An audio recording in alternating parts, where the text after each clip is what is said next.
Енді кейбір адамдар мына қазақта жит атаға деген қыз алыспайды, Құранда дегеніміз ол кейбір жақын адамдарынан үйленуге болады дейді. Мысалға, сізге дініміз әулетіңді жап дейді. Әулетіміз қай жер? Айтшы, әулет діннің ер адамға әулеті қай жер? Тізе мен кіндік. Енді сен тізе мен кіндігін жауып неге жүре бермейсің? Құран, шариғат соны айтты ғой. Қалған жерін неге жауып жүрсің?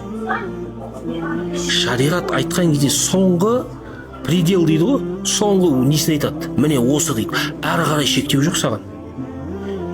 Қараңыз, шариғат махрамдарды айтты. Міне мына жерге шейін сен үйлене алмайсың. Ары қарай өзің білесің. Ары қарай енді ғұрып рет дейді. Шариғат мысалға алайық, әулетіңді жап деді, болды. Ары қарай жаппа деген жоқ қой, иығыңды жаппа деген жоқ, тізеден төмен жап. Неге жауып жүрсің? Ғұрпы адамзаттың қалыптасқан ғұрпы солай. Жабамыз. Оны ғұрып тағыр дейді, біреу ғұрпына сай киінеді. Демек, Құран не дейді? Уәмур бил урф.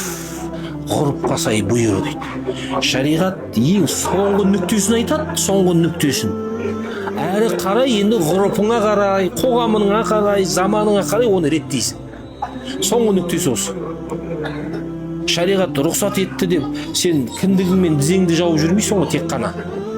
Басқа жерді жап деген жоқ қой, жауып жүрсің. Неге? Адамзаттың ғұрпы солай.